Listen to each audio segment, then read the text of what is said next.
Hi guys, today we're going to spend a few minutes talking about estimation with whole numbers, and the I can statement we're working on is I can round to a given place value.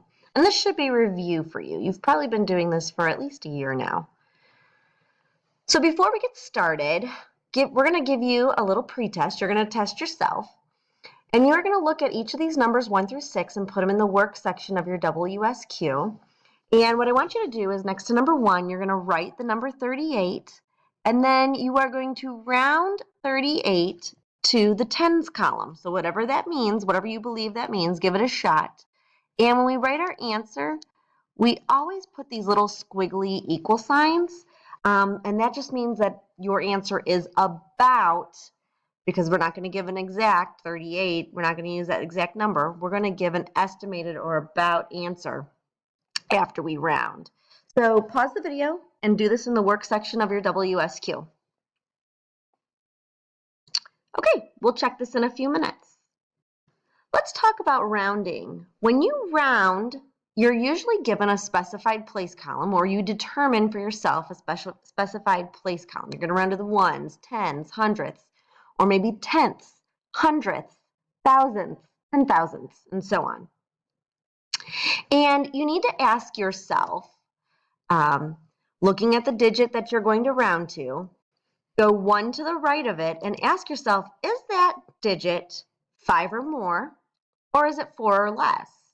And if it's 5 or more, you're going to round up, which means the place column that we've specified, that we've decided to look at, if the number to the right of it is 5 or more, we are going to take that original place value we're looking at and bump it up 1 digit. And all the digits that come after that then become 0.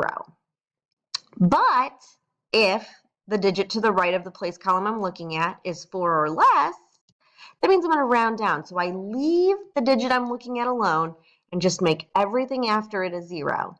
And that might seem weird because you're not really making the digit lower, but by making everything after it 0, you're actually making that number smaller. So that's why we say round down. So let's look at an example. This is the best way to clarify. We're going to round 3 16/100ths to the tenths column, and the tenths column has been indicated here for you. So to do that, I actually need to look at the hundredths column, which is the 6. And I'm going to ask myself, is 6 5 or more, or is it 4 or less? And as you all know, it is 5 or more, so that means I'm going to round up.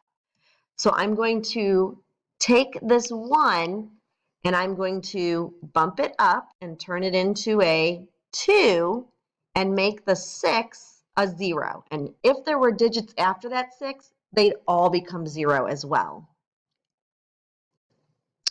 So let's check how you did in your pretest. Remember, we were rounding to the tens place. So that would mean, in this case, 38, 3 is in the tens place, and that 8, being more than 5, bumped that 3 up to a 4. So we could say 38 is about 40 when we round to the tens place. Check 2, 3, 4, 5, and 6. How did you do? If you're still stuck, you might want to go back about a minute or 2 in this video and re-watch how you round. But if you think you've got it, I want you to number your work section 7 to 12 and give these ones a try. Now in this case, you are rounding each of these numbers to the hundreds column.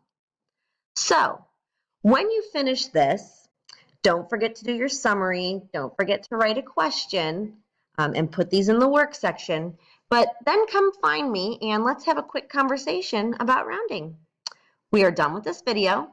So you can go back and watch any portion you need to, as many times as you need to, or you can watch the whole thing.